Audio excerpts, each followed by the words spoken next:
Middle asset کے اندر ہونے والا دنیا کا پہلا فٹ بال ورلڈ کپ، جس کا آغاز میوزک اور گھٹیا ڈانس سے نہیں ہوا بلکہ قرآن پاک کی تلاوت سے ہوا، جسے چھوٹے چھوٹے حافظ قرآن بچوں نے پڑھا۔ قرآن پاک کی دلکش آواز جب سامعین کے کانوں تک پہنچی تو ہر شخص مسلم و غیر مسلم اس کے سحر میں کھو گیا۔ بسم اللہ الرحمن الرحیم الرحمن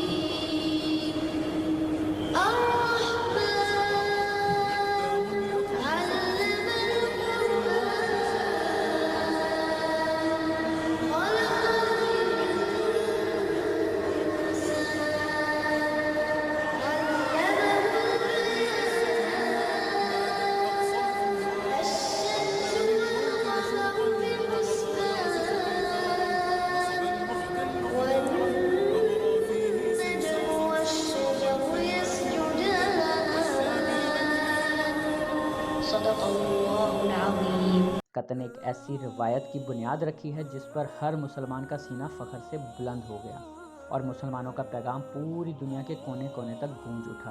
افتتاحی تقریب میں سب سے دلچسپ لمحہ وہ تھا جب امریکہ کے نامور اکیڈمک ایوارڈ یافتہ ایکٹر مورگن فری مین کے ساتھ 22 سالہ قطری معذور بزنس مین اور موٹیویشنل سپیکر غنیم المفتاح نے اسٹیج پر شمولیت اختیار کی۔ انہوں نے مل کر تقریب کا آغاز اتحاد، رواداری اور احترام کے تبادلے کے ساتھ کیا، جس میں قرآن پاک کی ایک آیت کی تلاوت بھی شامل تھی۔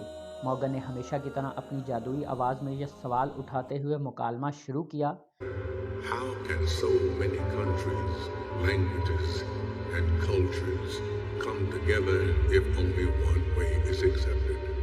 کہ اگر صرف ایک راستہ قبول کر لیا جائے تو اتنے سارے ممالک، زبانیں اور ثقافتیں کیسے اکٹھی ہو سکتی ہیں؟ لیجنڈ اداکار کے جواب میں المفتاح نے سورہ حجرات کی 13ویں آیت کا حوالہ دیا۔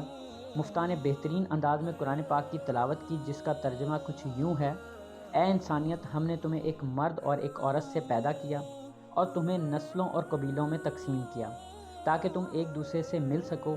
اللہ کے نزدیک تم میں سب سے زیادہ افضل وہ ہے جو سب سے زیادہ پرہیزگار ہے۔ اللہ سب کچھ جاننے والا ہے، وہ باخبر ہے۔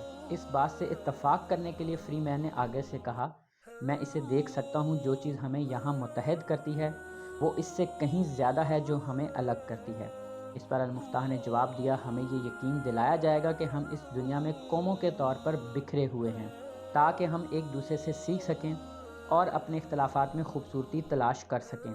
دونوں کے درمیان میں یہ شاندار تبادلہ سوشل میڈیا پر تیزی سے وائرل ہو گیا۔ بہت سے صارفین نے اسے حیرت انگیز اور اتحاد و یکجہتی کی علامت کے طور پر ایک اچھا میسج تصور کیا۔ 2010 میں جب قطر کا نام اسکورا فال سے نکلا، جس کے مطابق 2022 کے فٹ بال ورلڈ کپ کی میزبانی قطر کو سونپی گئی، تو جہاں یہ قطر جیسے چھوٹے سے اسلامی ملک کے لیے ایک بہت بڑے اعزاز کی بات تھی، وہیں پوری دنیا اس بات پر حیران بھی تھی کہ ایک اتنا چھوٹا سا ملک فیفا فٹ بال جیسے بڑے ایونٹ کی میزبانی کیسے سنبھالے گا، جس کی کل آبادی صرف 30 لاکھ ہے۔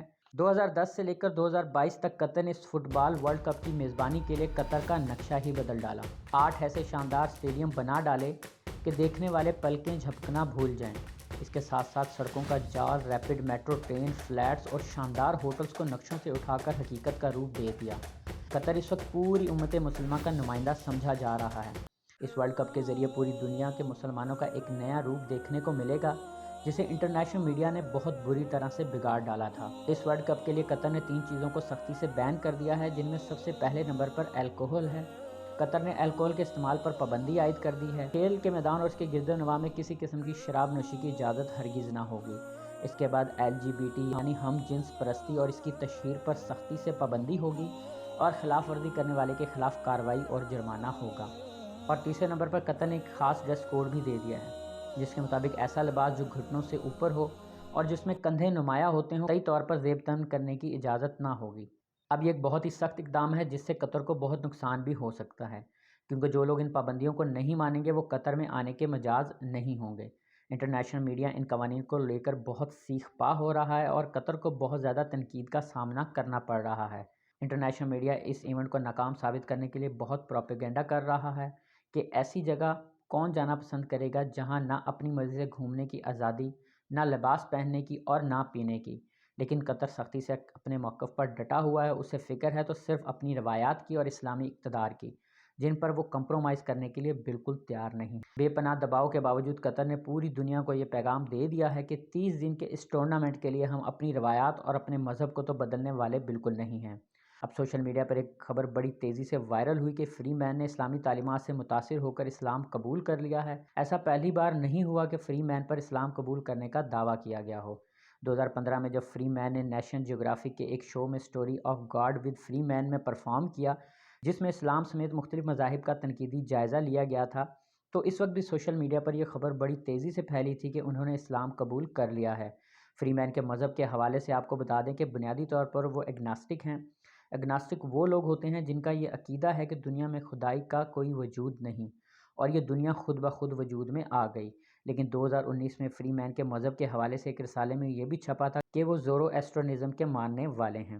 بہرحال فری مین نے اسلام قبول کیا ہے یا نہیں، ایسی کوئی انفارمیشن نہیں ملتی، یہ صرف سوشل میڈیا پر ہونے والی قیاس آرائیاں ہیں۔ تاہم دنیا بھر کے اربوں مسلمانوں کی امیدیں اور خواہشات یقینی طور پر اس وقت بکھر گئیں جب ایک آزاد عربی فیکٹ چیک پلیٹ فارم مسبر نے فری مین کے اسلام قبول کرنے کے دعوے کی چھان بین کی اور اسے جعلی پایا۔